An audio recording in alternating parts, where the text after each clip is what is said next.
Panginoon sa bawat isa. Tunay pong sa Diyos ang papuri. Amen? Palapakan natin minsan pa ang ating Diyos. Thank God. Siya po ang sumama sa atin at naging sa araw pong ito, ngayong hapong ito, tayo sinamahan ng Panginoon. So, sa church man pong ito o sa ating mga personal na buhay at pamilya, nakikita natin yung pagsama ng Panginoon. Kaya yung mga inawit natin, totoong-totoo. Talagang mabuti ang Diyos at sa kanyang lahat ng kaluwalhatian, lahat ng karangalan. Amen? Isa pang malakas na palakpak sa ating Diyos. Hallelujah. Dapat lang talaga siyang papurihan at pasalamatan. So, binabelcome po namin kayo sa 16th anniversary celebration po ng Mount Zion Chosen Generation Ministries. At tunay pong na kami natutuwa na kayo po ay nakibahagi sa amin sa celebration po ito. At nais namin i-recognize po iba't ibang mga nahandito. Ano po? Bati mo na si Sir Olet. Praise God! Nakakatuwa po, nakakagalak ang Panginoon. Amen po ba? Isang malakas na palakpak muna sa Panginoon. Hallelujah! Praise the Lord! Hallelujah! Hallelujah! We praise the Lord God and glorify your name. Amen. Kami po ay nagagalak sapagkat una sa lahat sa Panginoon, sa kanyang presensya, pangalawa po sa inyong presensya. Praise God. So, salamat po sa inyo pong pakikigalak sa aming 16th anniversary. Salamat po sa inyong lahat mga kapatid. Mula sa mga taga Mount Zion at sa mga taga iba't ibang mga naimbitahan namin mga kaibigan ng mga taga ibang churches po. Praise the name of Jesus. Amen. Siguro, hindi ba namin ba isa-isa na yung mga pangalan nyo? At least ma-recognize namin yung church o kung ano man po yung represent. Ano? Siyempre, yung una na sa Christ the Foundation Christian Church. Pwede bang tumayo lang po muna? Yung mga lahat ng from Christ the Foundation Christian Church. Siyempre, sa panguna po ng ating speaker, ano po? Yes, po yung Pastor Chito, and then of course si Sir Len, ano po? Si Ninang Len, Ninang Chito, ayan. Okay. Okay, hindi ko man po maisa-isa na, ano po? Pero salamat po, kasama po ng ating speaker, ang kanyang family, ano po? Thank God. Of course, si Pastor Owen, ano po? Malinaw. At kasama po ang mga ilang elders ng church sila sa Philadelphia Christian Community Church. Pwede ba kayong tumayo, Pastor Owen? Pagkakaroon natin ng Lord. Ayan. Salamat sa Lord. Okay, maraming salamat po. Okay, yung iba po, mabanggit rin si Sir Olive pa. Praise God. Yung mga naimbitahan po na teachers, mga co-teachers namin, mga teachers na narito, taga-Kasiglahan. Saka iba pa pong teachers na naimbitahan. Pwede po bang tumayo? Welcome po sa Mount Zion. Praise God. Welcome po kayo. Yan. So,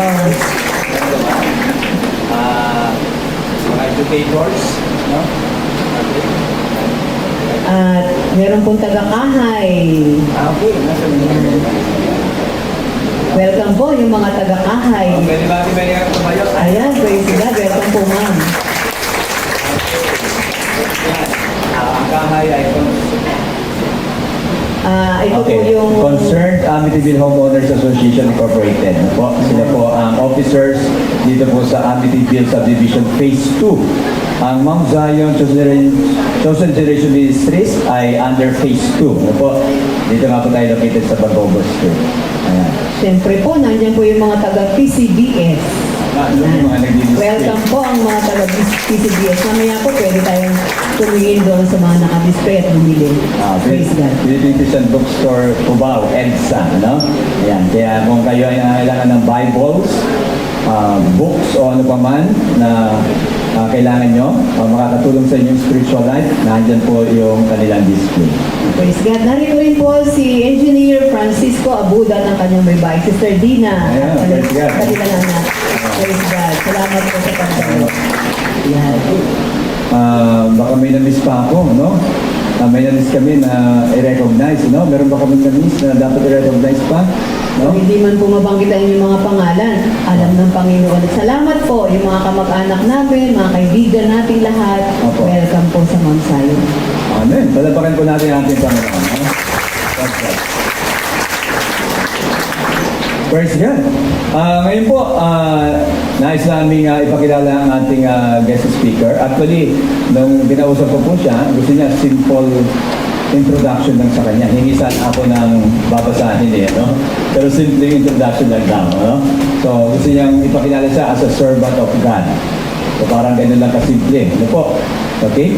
Parang yung mga men of God sa New Testament, particularly si Apostle Paul, no? A servant of God, a slave of God. At maganda nga na ganon tayo, ano po, bilang mga lingkod ng Panginoon. Yan po, mga kapatid? Okay? Ayan, so siya po at ang kanyang asawa ay actually ninong at ninang po namin sa kasal, si Sir Ole. Ayan, no? Okay. At siya po ay nagamit ng Panginoon para talaga magkaroon po ng maraming kaluluwang maligtas, no po? At isa po kami sa mga napagpala sa kanyang ministeryo. Particularly ng mga 1980s. Ayan, so matagal na, ano po, pero natatandaan ko pa rin po yung pagkilos ng Espiritu Santo noon. Napakalakas ng pagkilos ng 1980s. No? Of course, we believe naman hanggang ngayon, ano po. Pero nakita ko yung matinding pagkilos ng Holy Spirit in the 80s. 80s po kasi ako na born again. No? Okay. At naalala ko po yun, nagkakwento na ako, no? Ako po noong that time, nung nasa kwarto po, nagda-diary po ako yun. Meron akong dinasal na prayer na sa isang track, gospel track, Project Philip. At ito po yung dinasal ko from my heart. Nakita ko dinasal ng aking brother yun eh. No? At dinasal ko rin po yung prayer na yon by myself sa room. At that time po kasi may nakapag-share na sa amin ng gospel. So nagda-diary po ako at that time at sinulat ko po yun sa aking diary. And then after ilang weeks or months, naka-attend po ako sa church. Doon nga po sa pinapastora ng ating guest speaker. At nag-lead po sa sinner's prayer, sabi niya, kung dinasal mo yung panalangin na ganyan, ikaw ay born again na. Sabi ko, hindi yun pala ang aking born again experience. I did the prayer by myself in our room without knowing anything about born again experience. Ano po? So, nung binalikan ko yung aking diary, nakita ko, April 11, 1986. Ayan, talagang matagal na ako nakakilala sa Panginoon. Kaya nga ang biro ko, nakakadalawa na ako. Yung iba, wala pa. Pinanganak physically and then spiritually, nakakadalawa na. Yung iba, hindi pa pinapanganak. Okay. So, yun po yung isang pagpapakilala ko sa ating guest speaker at patungkol sa kanyang family rin, mabanggit ni Sister Olive yung ibang bagay pa.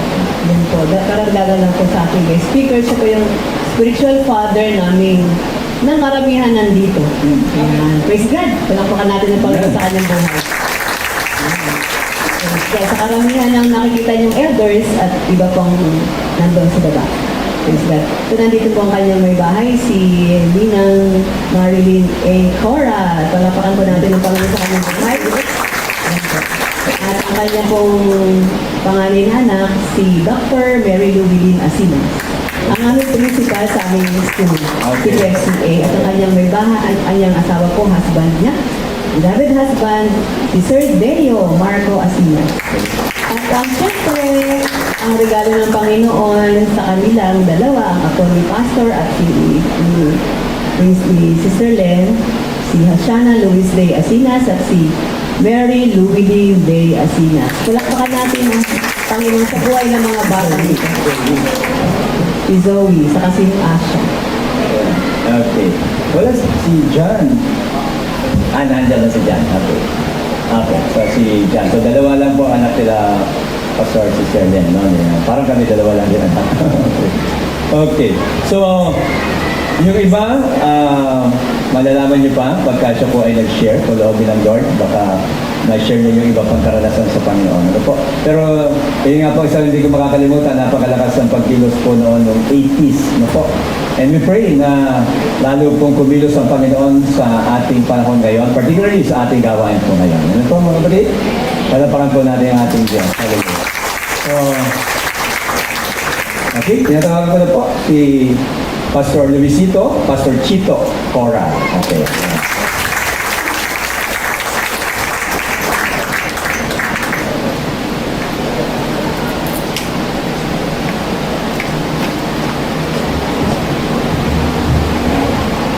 Praise God. Let us just give our best clap offering of praise to the Lord. Come on, give Him the praise in the house of God.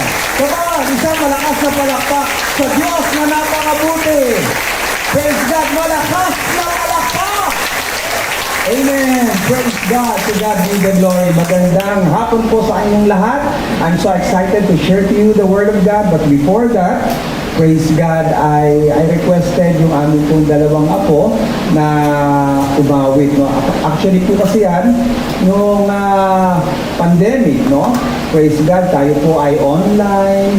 And ang binigay po sa akin ng Panginoon is Psalms 26 verse 12, that you will stand even in the congregation and give glory to God. At yun nga po, sabi ko sa aking mga apo, lalo na po yung panganay, siya po ay maliit pa lamang noon. Sabi ko, magiging kitang song leader.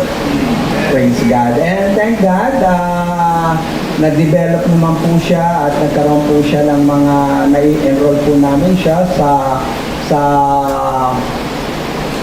music, no? At salamat, hindi na rin siya ninenervyos kasi nga po sa mga mall show, siya po ay nakakanta na, no? Praise God. And we requested yung coach niya na kung po pwede na siya ay umawit ng Christian songs sa mga mall shows na kanyang pinakantahan for evangelism. And I requested them to sing a song to the Lord, which is my favorite, no? Noong pong pandemic, naging paborito ko po ang kantang ito, The Goodness of God. So, and I requested both of them to sing that song and then i-accompany siya ng kanyang father, no? So, may I request dalawang apo at ang kanyang tatay bago po ako mag-share sa inyo ng word. Amen. To God be the glory.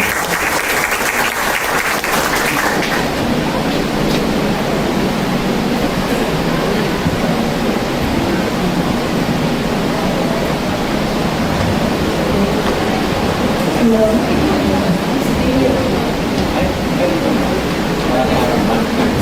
Ayan, so, happy 16th anniversary po ulit. At ang kakatayin po namin ngayon, sa binanggit po ni Pastor, ay Goodness of God.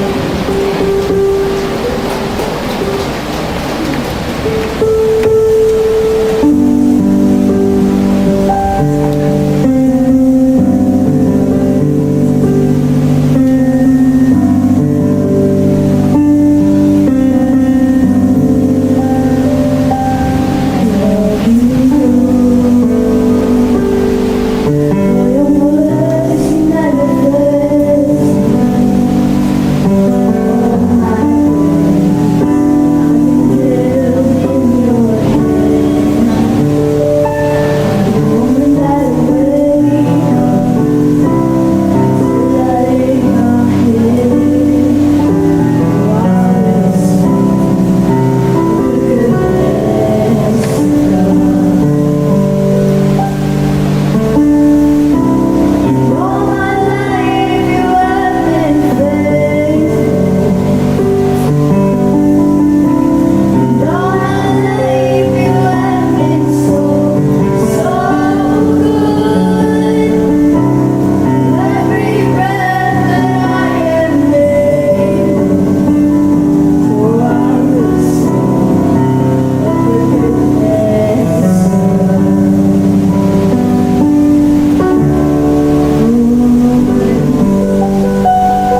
Praise God.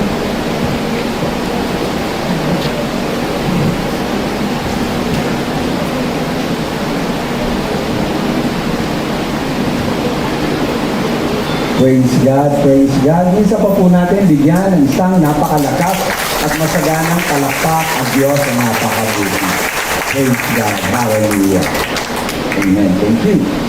In behalf of CTF family, I, Directress Marilyn, and our family, we congratulate you for your 60th anniversary celebration. Praise God. To Pastor Eric Marcelo and Pastora Dolores and the whole family, to all the heads of the different ministries, faithful attendees that almost every Sunday andito po kayo umulan at umaraw because you love the Lord so much. Praise God. At palakpakan nga po natin, praise God, ang ating po mga kapatiran na talagang kahit umulan, present pag nag-check si Lord ng attendance. Amen. Praise God. We pray and we speak amazing blessings to all of you in the name of our Lord and Savior Jesus Christ. Amen. To God be the glory. So, ang ating pong text na ibinigay sa akin, ito po, no? Binigay po sa akin ni Pastor Eric, praise God, ay sa Luke chapter 8 verse 39. No? Praise God. At ang sabi na po doon sa Luke chapter 8 verse 39, go back home and tell what God has done for you. Amen. Yan po yung pinaka-tema po, no? Yan po, no? Nandiyan. Praise God. Nung binigyan po ako ni Pastor Eric ng invitation, praise God, tama-tama po, yun din ang binigay ng Panginoon na I should start doon sa pinakakwento. No? Ano ba yung kwento ng nangyari? Bakit, sino ba ang sinabihan ng Panginoon na bumalik ka sa iyong tahanan? Okay? So may sarili siyang tahanan. So, ito po ay nag-start doon po sa Luke chapter 8, starting from verse 26. Okay? At andito nga po yon sa invitation. At nung pong pinagpe-pray ko po ito, may tatlo pong bagay na nais na ibigay sa atin ng Panginoon ngayong araw na ito. The message today is for all of us. Hindi lang po sa akin, kay Pastor, sa ating pong lahat. Amen. And God is so faithful. Remember, we are now on the last of the last day. Pero hindi po yun ang topic ko, maaaring paraanan na lang natin. So, nagsimula po ang storyang ito sa Luke chapter 8, verse 26 up to verse 29. At meron pong tatlong importanteng prinsipyo na nais ibaba o we must follow in this story. Three important principles that we must. The word is must. Once na sinabi mong must, no exemption. Okay? Follow in this story. Praise God. Before I start, again the word, let us pray. Father, in the name of Jesus, we come to you with a humble heart, trusting in your name. Let your name be lifted up. Let my name, O Lord God, be forgotten. But Lord, let your name be lifted up and be glory, all the honor and praise belongs to you. And thank you, Father, for the anointing that I will speak only your will, the words that you want me to speak. Nothing added to it. No more, no less. And I believe with all of my heart that the spirit of understanding is overflowing right now in our life. And it is our desire, oh God, that you will continue to speak to us We always want your presence. Yes, Lord. For in your presence there is fullness of joy. Yes. Nothing more, nothing less. Father, thank you for your presence. Yes, Lord. And I bring you back all the highest praise and glory and honor. In the wonderful name of our Lord and Savior Jesus Christ. Amen. By the goodness of the Holy Spirit. Amen and amen and amen. Palakpakan po natin ang Panginoon. Praise God again. 3 important principles that we must follow in this story. Number 1, deny yourself and follow God. In verse 26, in verse 26, andito po yan, ano? Jesus and His disciples sailed on over to the territory of Gerasa, which is across the lake from Galilee. If you will notice, dalawa pong place ang binanggit dito. Gerasa and Galilee. Ang Galilee po, according to the Bible, Galilee was where Jesus felt at home. This is where He grew up, where His ministry began, and where He performed many miracles. Mahal niya ang Galilee. Actually, nung nabuhay po muli ang Panginoon after Jesus Christ rose from the dead, doon niya minit ang kanyang mga disciples. In Matthew 28 verse 10 it says, then Jesus said to them, after Jesus rose from the dead, verse 10 says, then Jesus said to them, do not be afraid. Go tell my brethren to go to Galilee, and there they will see me. So mahalaga kay Lord yung place na Galilee. Remember this. Before God created Adam and Eve, He created places, mga lugar. Geography is very salient or important in the success of a Christian. In Genesis chapter 1 verse 1 says, in the beginning, God created the heavens and the earth. Heaven is a place and earth is a place. Right? Napakalaga po ng lugar. Bago nilikha ng Diyos si Eva at si Adan, nilikha niya muna ang lugar na kanyang paglalagyan. Amen? Amen? Praise God. So, makikita po natin dito na napakahalaga kay Lord yung Galilee. He loves Galilee. Kaya nga nung siya ay nabuhay namang muli, sinabi niya sa kanyang mga disipulo, huwag kayong matakot. Inimit ko kayong muli sa Galilee. So, mahal ni Lord ang lugar na Galilee. Pero kumusta si Gerasa? Anong lugar si Gerasa? Kung makikita natin doon sa istorya, una, activities of demons are present.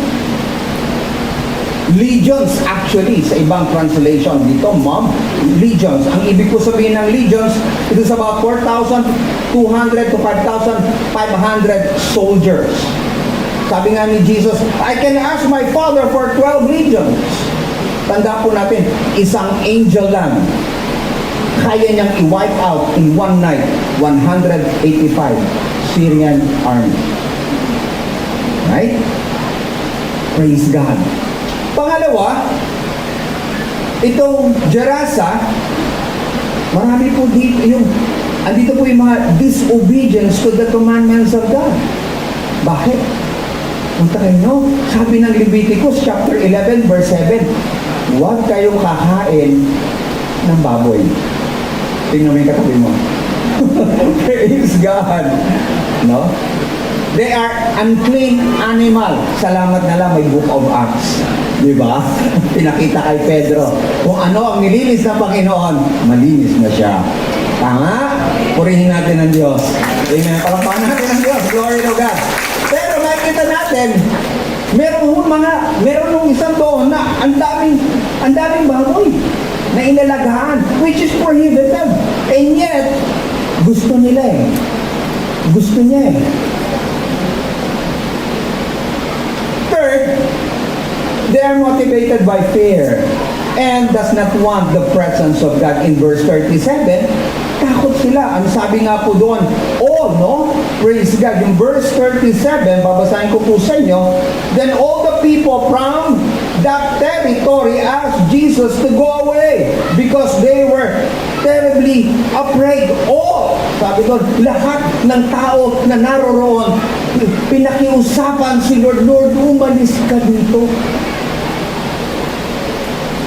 So makikita po natin, alam ni Lord ang sitwasyon na yun. And yet, because of one person, yung demon-possessed na yun, iniwan niya yung Galilee para puntahan niya ang Gerasa. Iniwan niya ang kalangitan para tayo ay maligtas. Amen. Praise God. We are here saved because of the love and of the grace of God. Amen. Na bago tayo ng Lord, alam natin kung saan tayo pupunta because of the grace of God. Amen. Walang makapagmamalaki sa Diyos. Amen?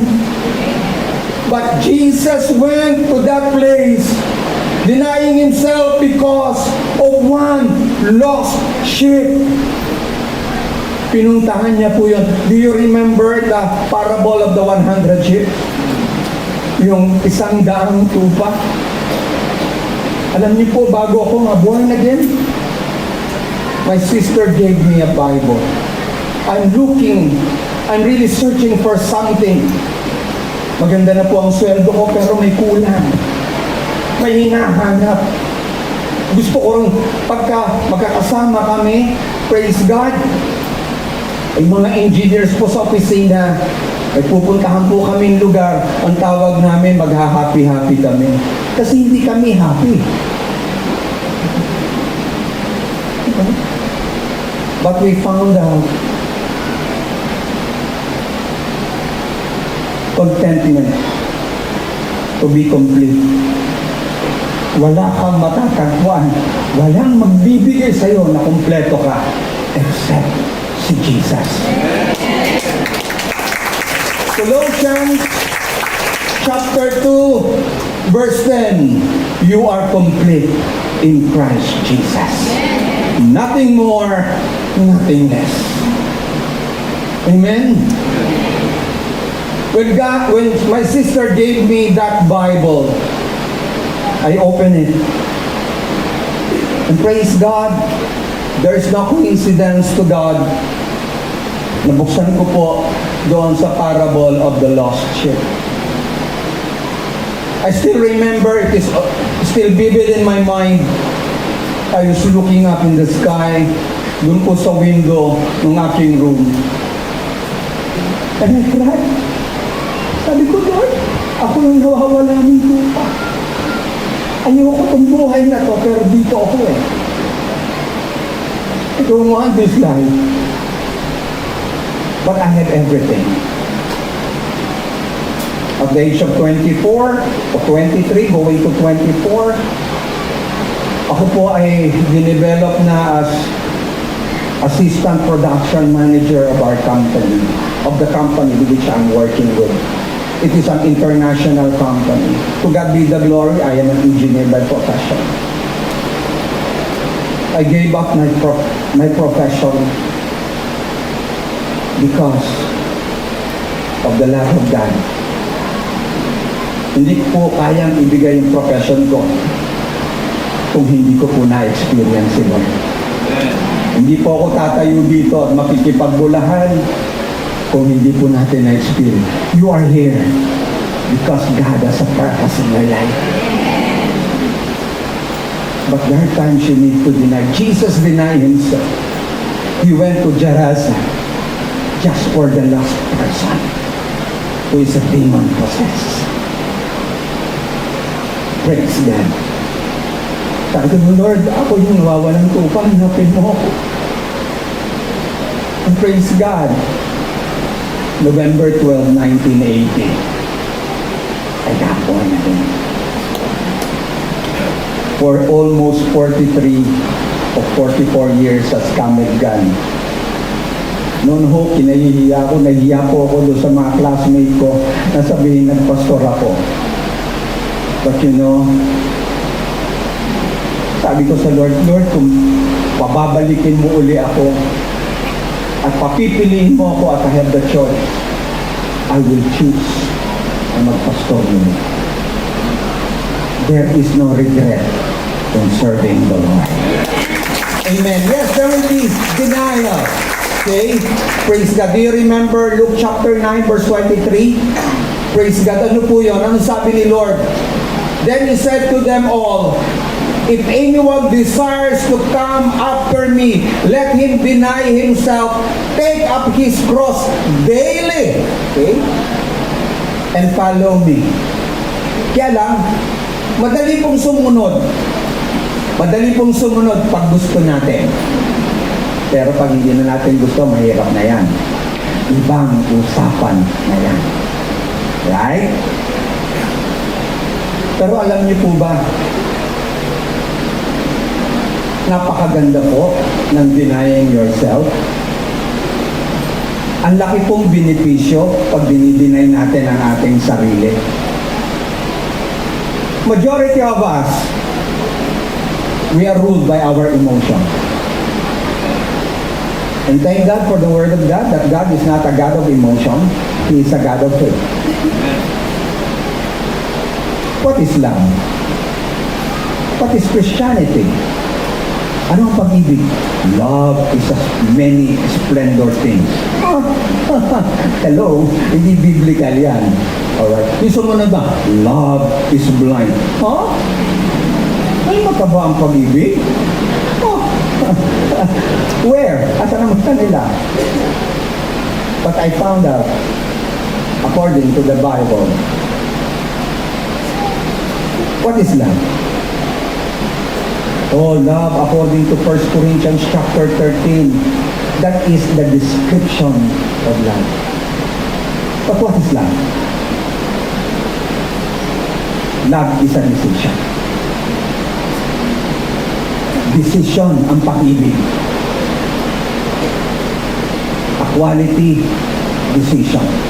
John 3:16, for God made a decision to send His only begotten Son to die on the cross, that whosoever will make a decision to accept Jesus, His beloved Son, will have eternal life. Madali po ang emosyon. Pag high ka, nasa glory ka. Pag low ka, inis ka. Palo-pulo. Hindi tinuro ng Bible. You need to make a decision. A quality decision. May kanta po kami nung bago-bago pa.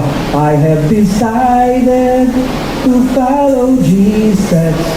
No turning back. No turning back. Sabihin mo sa rin katabi, kinakausap tayo ni Lord.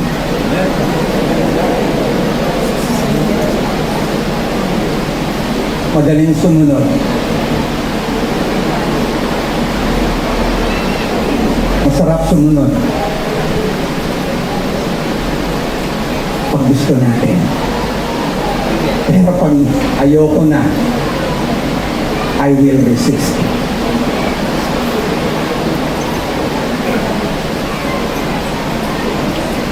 Some of you are here. You are called by God. God is still putting into your mind, into your heart. Do you still remember? Yung iba sa inyo nagko-contemplate na ng lamig. Lalo na po sa panahon natin. Iba ang panahon natin. Kakaibang kakaiba ang panahon natin ito. Kasi malapit na pong bumalik ang Panginoon. One of the major signs that Jesus is coming so soon, Papa, is deception. Sa panahon natin, grabe ang deception. Grabe ang AI. They can mimic. Akala mo yun. Kaya nga po marami mga artista, etc., yung mga doctors and everything, sinasabi nila, hindi ako yan. But because of an AI, namimimik nila, akala mo totoo yan. But Jesus said in Matthew 24, be not deceived. Especially in Matthew 24, verse 24, it says, even the elect pwedeng madaya. Kaya nga po, sinasabi ko, every time na ako'y magpipreach kahit saan, dito po sa pulpitong ito, wag ho kayong maniwala na pag may nagtumayo dito, lahat ng sasabihin niya, sundin niyo. You search the scriptures. Magbasa tayo. Tanong natin sa Holy Spirit, Lord, yun ba yun? Hindi ka ililigaw ng banal na Espiritu ng Diyos. Noon po kasi, nagsilang, no? Hanggang ngayon ko, may Bible ako eh.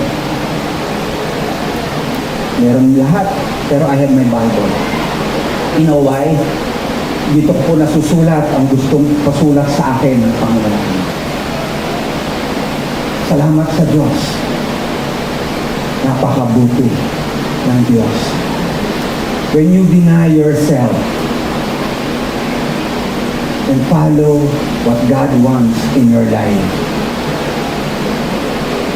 blessings upon blessings, contentment and peace of mind, hindi ka may stress. Sabi mo dyan sa katabi mo, hindi tayo may stress. Kasi kasama natin ang Diyos. Amen. Palakpakan po natin ang Panginoon. And may I add this? May I add? Please. May I have your attention?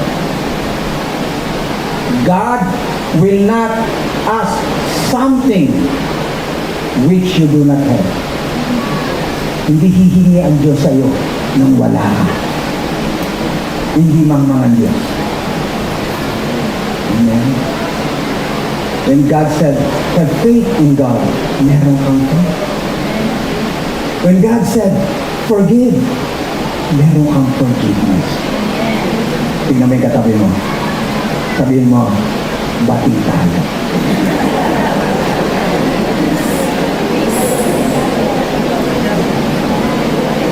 Natawa sila.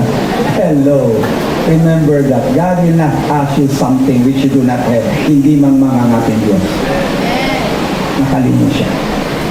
And when God asks you something, bigay mo. Ulitin ko. When God will ask you something, ibigay mo. Mapapabuti ka. Hindi ka mapapasama. Matutuwa siya sa iyo. At meron kang Ephesians 3:20.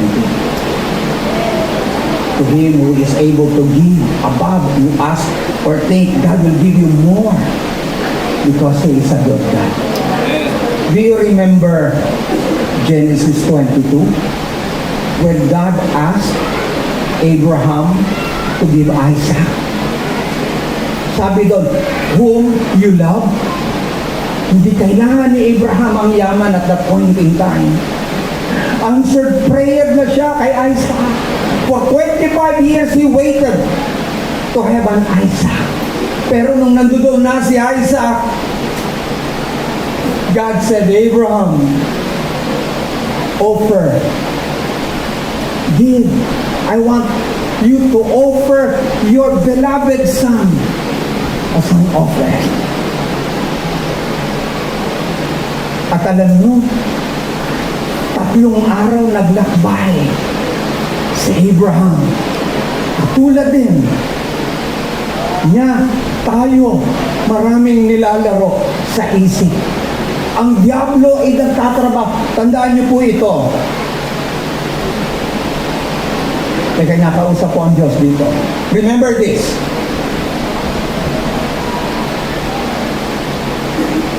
God is a God of purpose.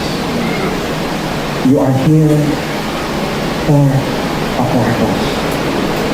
For such a time like this, meron kang assignment sa Diyos. Kaya ka nandito, may assignment ka kayo. Alam niyo, gusto ko mag-retire.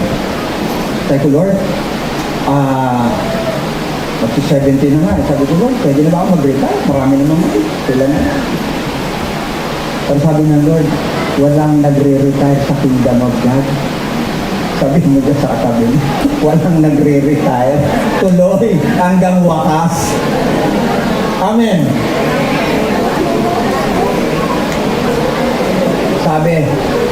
Sabi ni Lord kay Abraham, offer to me your beloved son, Isaac.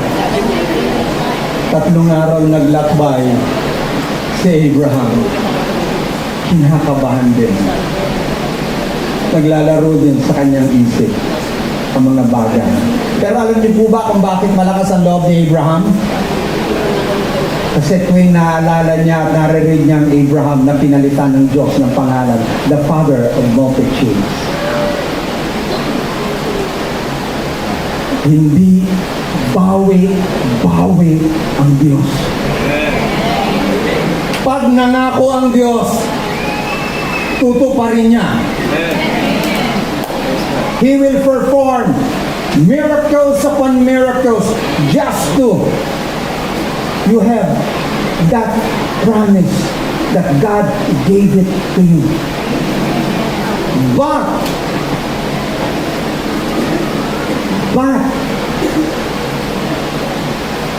kayo po, alam po lahat tayo pinangakuan ng Diyos dito eh. Amen? Lahat tayo may pangako ang Diyos. Tama? Sabihin mo, naalala ko yung pangako ng Diyos. Aaron, nandito ba kayo? Ay, dalawa. Sabihin mo, naalala ko ang pangako ng Diyos sa akin. Gagawin ko yon. Promise? Promise. Alright, listen. When God gave you a promise, Satan will not sit down to watch you. Hindi uupo si Satanas at manonorin ka lang at papasok ka sa promised land at sasabihin mo, praise the Lord! No! Tatrabahuhin ka niya. In the Garden of Eden, God said, Adam, don't eat the fruit of the knowledge of good and evil. Huwag mo kakainin. Sinabi niya kay Eva, may nagtanong sa akin, Pastor, nasaan si Lord? Nung kinakain ni Eva at ni Adan ang bunga ng fruit of the knowledge of good and evil. Nasaan si Lord? Nasaan siya? Naroroon siya. Ba't niya hindi inawat? Binigyan niya na siya ng word.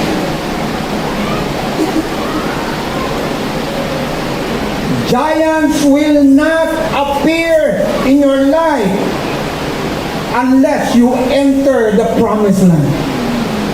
Hindi lalabas ang mga giants hanggat hindi ka papasok sa promised land.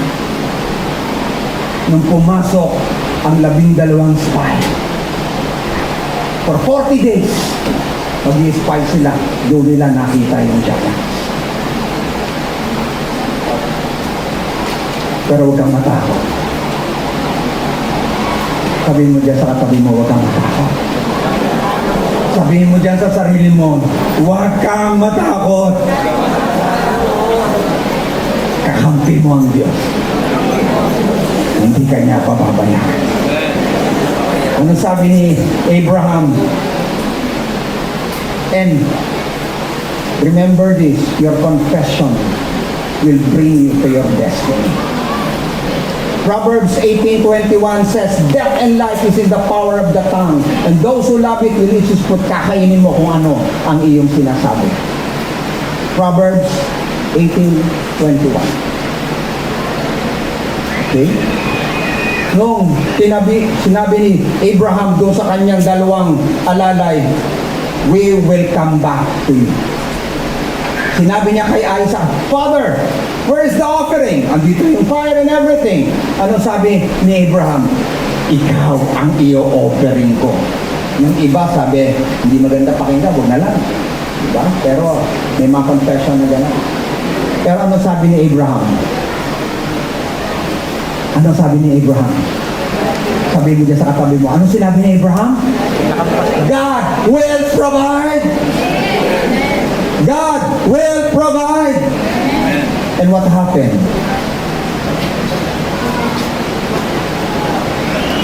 He had his Isaac when he denied himself and obeyed God. Hanggang ngayon, pinipreach ang buhay ni Abraham. Tinanggap niya na yung kanyang reward sa langit. Dito, inaalaala pa rin siya dahil sumunod siya sa Panginoon. He denied himself. Amen? Praise God. When you deny yourself and follow God, there will be no regrets. Number 2.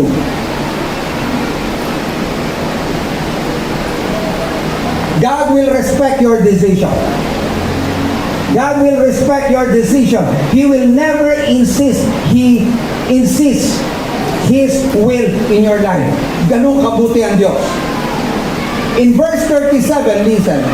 Then all the people from the territory asked Jesus to go away. In spite of all the miracles, that demon-possessed person was set free. Nakita nila ang kamanghamanghang ginawa ng Diyos. What happened? Anong sinabi? Praise God. Doon sa verse 37, all the people from the territory asked Jesus to go away because they were terribly afraid. So Jesus got into the boat and left. In John 3:16, God so loved the world that He gave His only begotten Son, that whosoever believes in Him will not perish. Whosoever. Whosoever. Make that decision. Praise God, will not perish. May magpa-flash po dyan, ano? Our entire life, ang buong buhay po natin, good or bad, blessing or cursing, depends on the decision we make. Do you remember Deuteronomy chapter 30 verse 19? Moses said, you choose life or blessing, death or life, blessing or cursing. Pero nag-quote si Moses, anong sabi niya? Choose life. Ang sabi niya doon, praise God, choose life that both you and your descendants may live. Choose. Tinuruan tayo ni Lord. Piliin mo yung buhay. Piliin mo siya. Gaganda buhay mo. Alright? Praise God. Hallelujah. Choose life. Our decision will create joy or sorrow. Ang decision mo, ayan. Next. Next.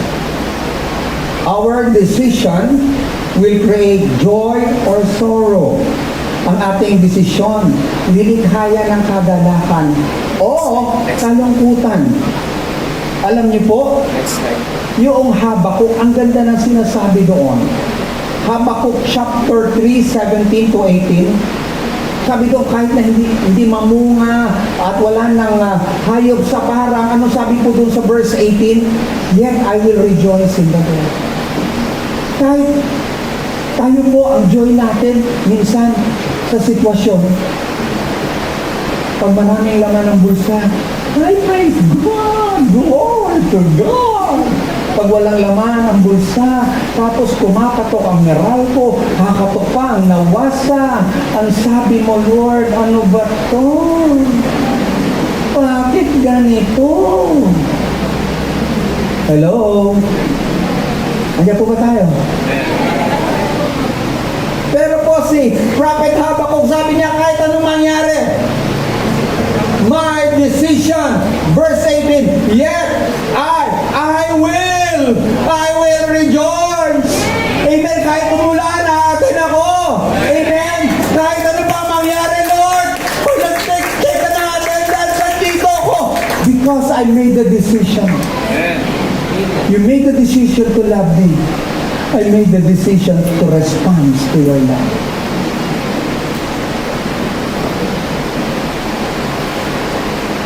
Marami po ata akong kinakabahan ngayon. Yung decision mo, respetado po yan ng Diyos. Pero sinasabi niya, anak, kung nag-decision ka, sama mo po. Yung iba, maraming iniiyak sa mga kabataan. Lalo na yung first love. Yung first love never die. Kalokohan po yun, ha? Wala yun. Forget it. Wala po yun. Pag matanda ka na, wala na yung first love. Wala na yung walking in the park. Ang kailangan mo, prepare yourself to meet your God. Amen? Yung iba, lalo na pagka-Pasko, maraming nalulungkot pagka-Pasko kasi naalala niya yung ex niya. Salamat sa Diyos, hindi mo katabi yung ex mo, no? Hello. Yung iba nga ho, pag nag-greet sa Pasko, Xmas. Alam niyo po, pag may nag-greet sa akin, may nagpapadala sa akin ng Xmas, sinasabi ko, pakipalitan, huwag kang magagalit, pero huwag mong ilalagay si Lord na X. Hindi siya X para sa akin. Hindi siya magiging X para sa akin. Marami pong X sa buhay natin. Pero hindi pwede at hindi mangyayari na si Lord ay X sa buhay natin. Hindi kailanman nang iwan ang Panginoon. Hindi siya nang iwan kahit kailan. Kahit minsan tinalikuran natin siya. Minsan inayawan natin siya. Pero pagpapalik tayo sa Kanya, katulad ng isang prodigal son, welcome ka sa Kanya. Meron nga akong isang babae, inawit ang pambansang awit ng Pilipinas. Payang magili. Habang inaawit po to, yung babae po umiiyak. At sabi, gusto, bakit ka umiiyak?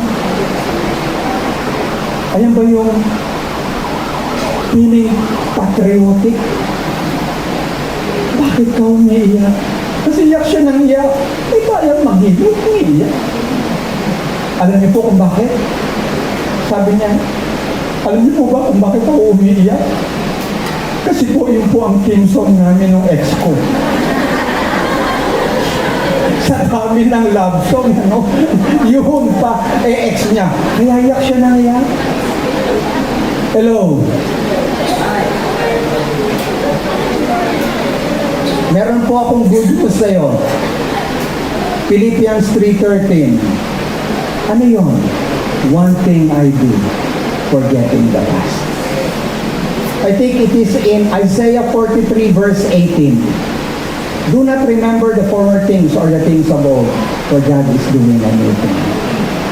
Do not remember the former things or the things of old. God is doing a new thing.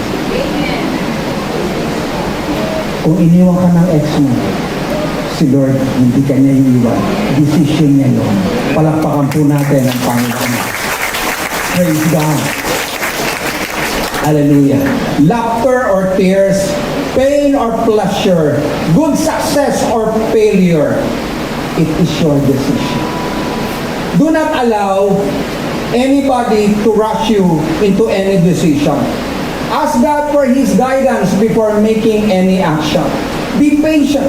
Wait upon Him, and when God give you the go signal, do not delay, for His timing is always perfect. And delay obedience is disobedience. Alright?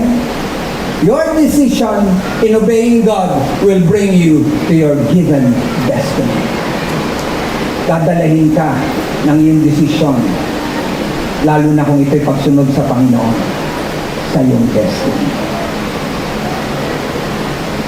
Meron po ka-boardmate noon si Louie, ang gandang babae ito. Nung nag-aaral pa po siya sa UST. Nakikita ko po ito, ang ganda ng batang ito. Talagang appreciate mo siya. Ang boyfriend niya po, wapo rin. Ang putis nila, flawless. Ayan, diba? At na-appreciate po yung batang yun. And then, nag-graduate na nga po si Louie. At ngayon, hindi na po namin ito nakikita ang batang ito. One time, siya po ay may isa pong bata pa, may dala pong anak, at umattend sa church. At sabi ko, newcomer, tinamayan, and then sabi ni Louie, Daddy, yan po yung boardmate ko. Ha? Bakit nagbago? Hindi na siya yung dati. You know why? Nag-asawa siya, early marriage. May kaya sila, yung asawa niya may kaya. But because marami sila, binitawan sila ng kanilang mga magulang. Nagtitinda na sila na kung ano-ano sa labas ng bahay nila. And she's really crying because of wrong decision. Kaya nga po, napakahalaga. Huwag kayong pabubuyo. Huwag kayong magmamadali. Hindi po tayo yung rush, nagmamadali. Allow the Holy Spirit to talk to you, to speak to you. He will lead you to the right direction. Amen? Sabi mo dyan sa katabi mo, huwag tayong nagmamadali. Sa mga kabataan, huwag magmamadali. Easy-easy lang. Amen? Praise God. Pagkatapos kung may problema, Lord, bakit mo ako pinabayaan? Ikaw yung nagdesisyon eh. Diba? Sabi ko sa'yo, huwag ka muna mag-asawa. Sabi mo, gusto ko na. O di sabi ni Lord, ikaw, Lord, bakit hindi kita pinabayaan? Ang tawag doon, wrong decision. Disobedience. Alright. The last one, go back home and tell what God has done for you. In the New King James Version, it says, return to your own home. Return to your own home. So may tirahan itong demon possess natin. Alam niyo po ba yung istorya ng The Good Samaritan? Doon po sa Good Samaritan, maganda po yung istoryang yon, no? Sinasabi po doon sa Good Samaritan, there is a man, alright? He is from Jerusalem. He went to Jericho. Go down to Jericho. Both places, yan. Kaya mahalaga po ang places, diba? Jerusalem is the city of God, eternal yan. Kaya nga there will be a new Jerusalem, right?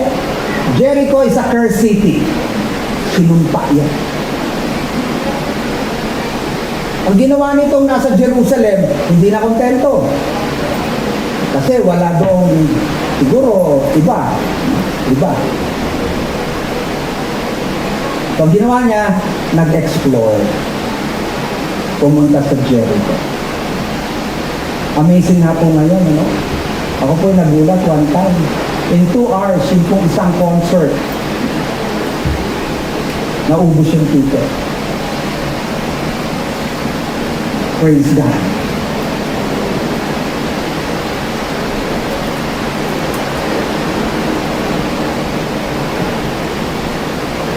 Ay tahanan po tayo. Doon po kayo nagsimula. Pwede po nating sabihin, una sa lahat,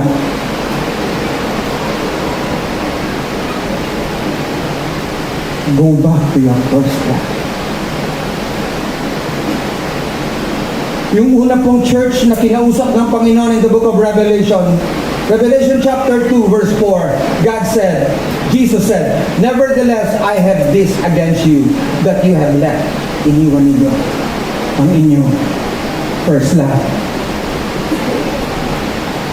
Maaring nasa ministry ka. Maaring ikaw ay ginagamit ng Lord, pero hindi yan ang calling mo. Hindi yan ang pagkakatawag sa'yo.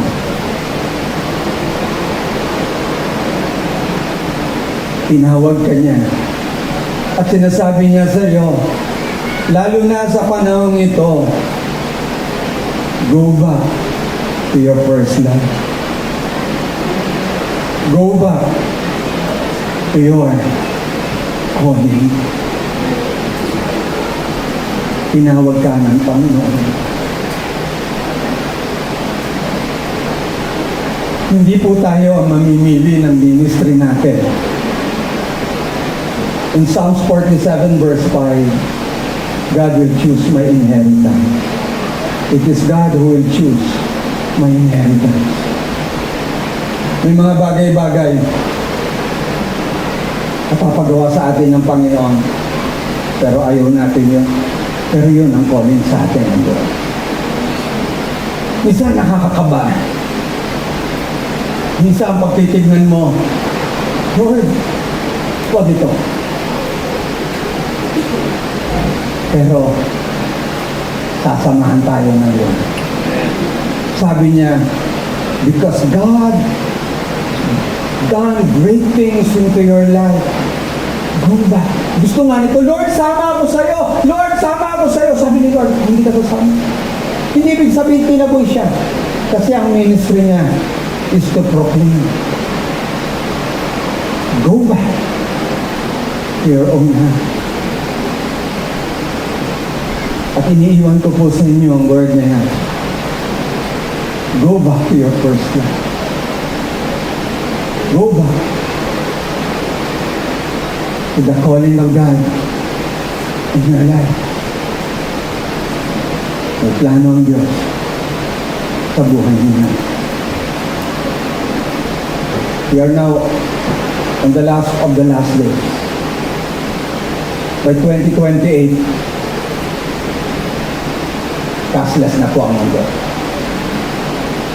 Sa Pilipinas, tinitrain na po ang mga tricycle drivers, vendors, in marketplaces. Digitalization na po tayo. Digitalization, ibig sabihin, wala nang papel na pera. QR code, Paymaya, GCash. At kung ano-ano po po mga plato. Sabi ng Revelation chapter 13, when the Antichrist reigns, you cannot buy, you cannot sell, without the mark of the beast. Sa Sweden, naglalagay na po sila ng chips. Sa ibang mga bansa, nagbabaon sila ng chips. Pero sabi ng Bible, they will receive the mark and it is visible on, take note, the word is on the right hand or on their forehead. Pag sinabing on, visible. Right? Sabi ng CEO, smartphone, by 2030, your cellphone, nasa kamay.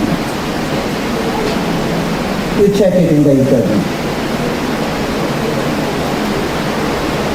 prepare to meet their God. Handa na ba tayo? Ang bahay po natin ay hindi dito. Salamat po. Hindi ko po alam kung ano po ang pangungusap sa inyo ng Panginoon. Anong pagkakatawag sa inyo? Pero meron po kayong pagkakatawag. I'm sad to say, hindi po natin napupulfil yung calling sa atin. Nakakakaba minsan. Last Saturday, not this Saturday, the other Saturday, medyo nga po nung sabi ko, ako sunod-sunod. I thought, simply gathering lang yon.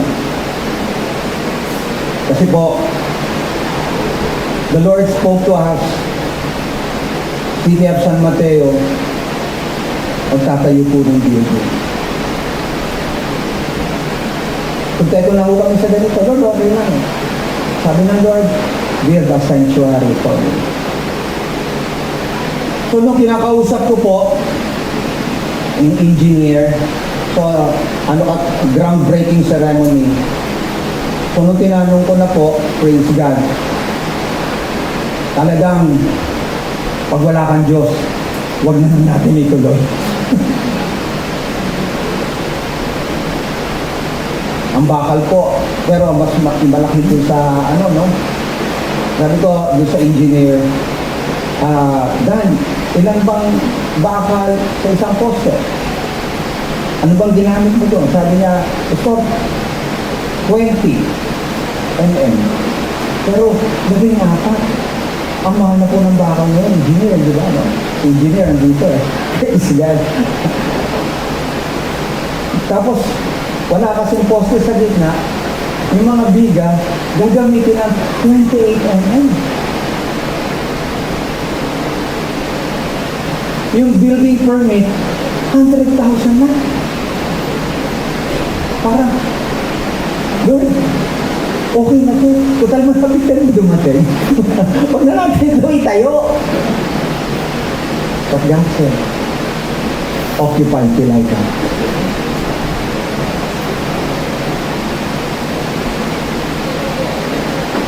Pero po napakabuti ng Diyos. To you people who need healing, He is our healer. Noong 2017, dito na po ako magtatapos. Noong 2017, ako po ay nagka-pneumonia. And the doctor told me, kailangan kang i-confine. Sabi ko, Doc, hindi ako pwedeng hihinto kasi may gagawin pa ako. That was May 1, 2017. And thank God, nakalusot po ako pero nagka-COVID po ako.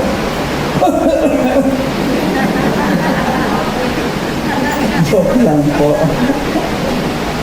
Yun, yung COVID, di ba? Pagka-COVID, ako nagpupulat.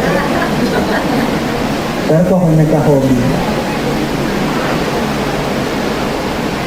And that time, doon ko, siguro sobrang pagod and everything. Nasabi ko, hindi pa ako uwi. Pero sabi ko, Lord, pagod na ako. Pwede bang, ikaw lang, okay na. And when I said those words, I felt the presence of God at siya po ay nalungkot. And I know, meron pang gagawin ako sa iyo. Nasa Bible ko po yun. Praise God. Maraming patotoo. And thank God, natapos. And I know that we are prepared. You and I are prepared for such a time like this, katulad ni Esther. You are prepared. Do not be afraid. Deny yourself. Make the decision. Obeying God. Definitely. Go back to your own home. Ang bahay na kung saan inihanda ng Diyos para sa iyo. John 14, verse 1 and verse 2. In my Father's house are many mansions. And God will prepare a place for you, for us, for me. That kung nasaan siya, nandoon din po tayo.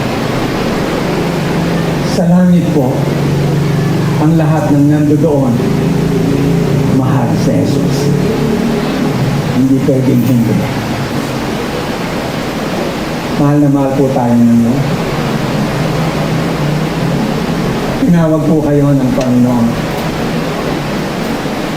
And remember this, we will face Him. Ang sarap po mapakinggan natin, good and faithful servant. I speak light and blessing to all of you. I speak abundant blessing. And most especially, obey God. Especially sa panahon ito. Marami pong salamat. Shall we all rise? Music.